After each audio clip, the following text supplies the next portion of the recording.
warahmatullahi wabarakatuh. Halo teman-teman, kembali lagi sama aku Siti Ranifa. Pada video kali ini kita bakalan masuk ke materi MTCNA, yaitu Mikrotik Certified Network Associate. Nah, di sini kita bakalan bahas mengenai MTCNA outline. Yang pertama ada pendahuluan, lalu about router OS dan router board. Nah, sekarang pada materi kali ini kita berada di pendahuluan. Apa sih mikrotik? Nah, mikrotik adalah sebuah sistem operasi perangkat lunak yang berguna untuk menjadikan komputer sebagai router jaringan yang handal dengan menghubungkan perangkat lebih dari satu jaringan. Sistem operasi ini dapat memberi kelancaran kegiatan administrasi jaringan komputer. Selain itu, mikrotik juga adalah sebuah perusahaan yang berfokus pada pembuatan alat jaringan seperti wireless access point, switch, dan router. Selain itu, mikrotik juga mempunyai software dan juga hardware-nya. Nah, kalau misalkan lokasi di pertama kali mikrotik itu dimunculkan yaitu di Riga, Latvia, Eropa Utara. Selain itu, mikrotik juga memiliki moto yaitu routing the world. Nah, website resmi mikrotik itu ada pada mikrotik.com yang berfounder 1996 oleh John Trulli dan Ernest Rextis. Perkumpulannya berada di Mikrotik User Meeting atau MUM, mikrotik.com. Selain itu, mikrotik juga memiliki ensiklopedia yaitu wikimikrotik.com dan memiliki forum yaitu mikrotik.com. Nah, di sini kita bisa lihat teman-teman di web, kita tinggal ketik mikrotik.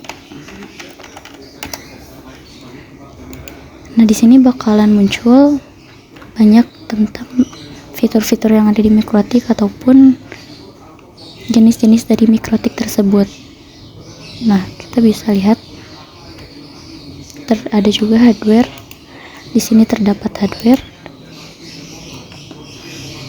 Hardware-nya itu berbagai macam. Nah, mikrotik itu seperti ini: hex, refresh, ada webbox dan lain-lain. Kita bisa lihat di websitenya mikrotik. Selain itu juga memiliki software. Software ini, nah, kita sering menggunakan softwarenya itu bernama Winbox, aplikasi Winbox seperti ini. Nanti kita di episode selanjutnya bakal mempelajari bagaimana cara masuk ke dalam mikrotik router OS-nya. Nah, selain itu, mikrotik juga memiliki sebuah forum yaitu forum mikrotik.com. Kita lanjut lagi. Nah, tujuan pembelajaran di sini yaitu untuk mempelajari karakteristik, fitur-fitur, dan kemampuan dari mikrotik OS.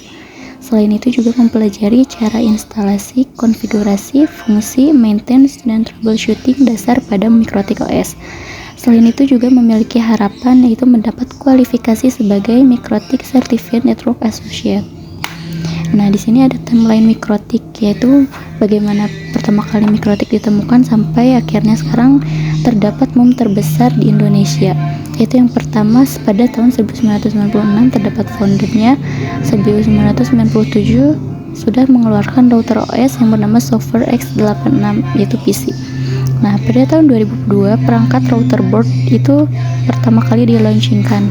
Setelah itu di 2006 terdapat MUM pertama di Czech Republic, dan di tahun terakhir ini yaitu di tahun 2015 terdapat MUM terbesar di Indonesia yaitu sekitar ada 2.500 MUM. Nah, di sini juga terdapat sertifikasi pada mikrotik. Sertifikasi mikrotik ini berjenjang teman-teman. Kayak kalau belum lulus MTCNA maka belum bisa mengikuti ujian level engineer berikutnya.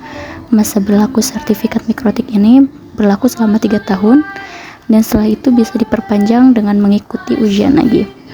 Jika sertifikasi expired, tetap bisa mengikuti sertifikasi berikutnya. Nah, di sini ada beberapa jenis mikrotik yang nanti bisa kita ikuti setelah MTCNA atau Mikrotik Certified Network Associate. Nah, di sini ada berbagai macam lagi, jadi terbagi lagi menjadi ada MTCRE, MTCW, MTCTCE, dan itu semua berbeda-beda tujuannya, berbeda-beda fungsi dan juga fitur-fiturnya, tapi hampir masih dalam satu vendor yaitu di Mikrotik. Setelah itu ada terkait di sini ujian MTCNA. Ujian MTCNA ini yaitu untuk peserta perlu meregistrasi di official web Mikrotik. Nah, kita bisa lihat di sini. Jadi nanti kita bisa cari di official web Mikrotiknya. Jadi Mikrotiknya tuh yang resmi. Nah, selain itu juga online test ini terdiri dari 25 soal dalam kurun waktu 1 jam. Sistem penjawaban ganda atau single atau multiple atau true atau false. Tidak ada lab dan esai. Soal setiap tes random dengan bahasa pengantar ujian bahasa Inggris. Bahasa Inggrisnya ada 60%, yaitu untuk nilai 50% sampai dengan 59% bisa dilanjutkan tes ulang. Jadi minimalnya itu kalau lulus MTCNA itu passing grade-nya itu atau nilainya tuh harus 60% ke atas. Maka kalau 60% ke bawah itu harus kita bisa dilanjutkan lagi sama nanti tes ulang atau second change. Nah, syarat untuk mengikuti Mikrotik Academy ini kita nilai harus minimal 75% untuk associate level MTCNA. Jadi MTCNA ini adalah level terdasar dari kita mempelajari Mikrotik, dan juga engineer untuk MTCNE. Nah, nilainya tuh harus minimal 75% untuk lulus MTCNA. Nah, mungkin cukup sekian pengenalan mengenai Mikrotik. Kita lanjutkan di materi selanjutnya, yaitu nanti kita akan belajar mengenai about router OS dan juga router softwarenya. Mungkin cukup sekian video dari aku. Assalamualaikum warahmatullahi wabarakatuh.